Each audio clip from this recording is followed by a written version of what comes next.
अरे जो मुझ पर इल्जाम लगाते, मैं तुमको चैलेंज कर रहा हूं। तुम कल प्रेस कॉन्फ्रेंस करके बाबरी मस्जिद का नाम ले लो। तुम कल प्रेस कॉन्फ्रेंस करके कह दो कि 6 दिसंबर 1992 को बीजेपी के पास 306 एमपी है, एक भी मुस्लिम अक़लियत का एमपी नहीं है। भाई आज आप देखते हैं कि देश में, मुल्क में किस तरह का माहौल है। फिरका परस्ती अपने अरूज पर है। नरेंद्र मोदी ने भारत की राजनीति से मुस्लिम अक़लियत को बिल्कुल ही दूर करके रख दिया। आपकी आवाज कहां है बताओ? आपकी आवाज कहां पे आपको नजर आती है? ये आपने जिसको अपना एमपी बनाकर कामयाब किया, क्या आपने कभी इसकी जबान से सुना भारत की पार्लियामेंट में सीमांचल की आवाम से इंसाफ होगा? क्या तुमने कभी सुना कि इसने कभी पार्लियामेंट में उठकर एक लफ्ज कहा बाबरी मस्जिद का? अरे जो मुझ पर इल्जाम लगाते, मैं तुमको चैलेंज कर रहा हूं।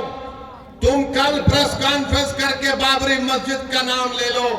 तुम कल प्रेस कॉन्फ्रेंस करके कह दो कि 6 दिसंबर 1992 को भारत के संविधान की धज्जियां उड़ाई गई थी। नहीं बोलेंगे। क्यों नहीं बोलेंगे? बोलेंगे हम कैसे बोलेंगे? अगर हम बोलेंगे तो हमको इनका वोट नहीं मिलेगा, उनका वोट नहीं मिलेगा। अरे बताओ, जब चुनाव आ जाते हैं तो हमारे गली कूचों में, हमारे गांव में, हमारे घर पर आकर हमसे कहते हैं कि सेकुलरिज्म को जिंदा रखने के लिए आप हमको वोट दो। मैं आपसे पूछना चाह रहा हूं मेरे अजीज दोस्तों, मेरी इज्जतदार माँ और बहनों, बताओ अगर नीतीश कुमार का नाम असदुद्दीन अवैसी होता तो तुम क्या करते?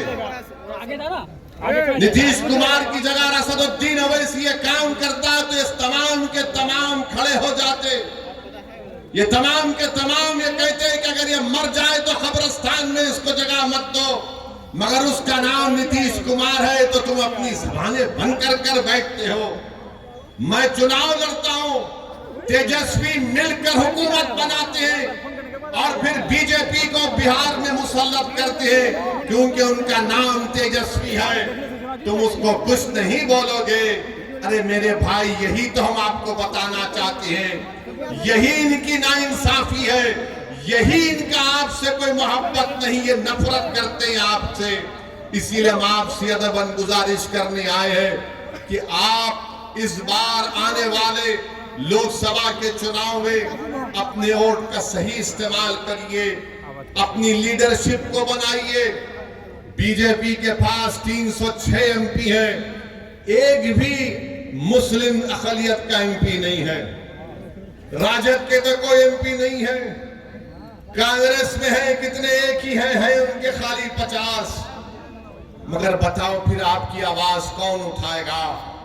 कौन आपके हक के लिए लड़ेगा? कौन तुम्हारी मस्जिदों की हिफाजत की आवाज उठाएगा? कौन तुम्हारी शरीयत की मदाखलत के अगर होगी तो उसके खिलाफ खड़ा हो जाएगा? कौन अगर किसी बिल्किस बानो को अगर नाइंसाफी होगी तो कौन उसकी आवाज उठाएगा? कौन सीमांचल की लड़ाई लड़ेगा? याद रखो, सीमांचल की यह लड़ाई अख्तरुल ईमान से हटकर कोई नहीं लड़ सकता। मैं जिम्मेदारी के साथ आपसे कह रहा हूं, अगर आप मुत्तहिदा तौर पर अपने वोट का इस्तेमाल करेंगे तो इंशाअल्लाह ताला यकीनन किशनगंज से मजलिस इत्तेहादुल मुस्लिमीन का उम्मीदवार आपके दुआ और वोटों से यहां से मेंबर ऑफ पार्लियामेंट बनकर इंशाअल्लाह ताला जाएगा। बीजेपी अब खुलकर कह रही है, देश के प्रधानमंत्री तो अब तो बड़े पुजारी भी बन चुके हैं वो, माशाअल्लाह से हर चीज वो कर लेते हैं। माने कहां कहां आप देखते हैं अब वो कह रहे हैं कि 370 सीट पर जीतेंगे। मेरे भाई, क्या ये नाम निहाद सेकुलर पार्टियां रोक पाएंगी बीजेपी को? क्या ये रोक पाए 2014 में? मैं जब सवाल करता हूं 2014 में हमने कितने पार्लियामेंट की सीट लड़े? 2 लड़े। 2019 में हम 3 लड़े।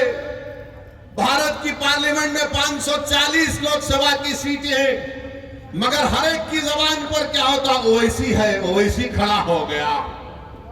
इनको मेरे इलेक्शन लड़ने से ज्यादा इस बात का इनको डर है कि ये आज खड़ा हो रहा है तो कल ये हजारों लाखों को हमारे खिलाफ खड़ा कर देगा।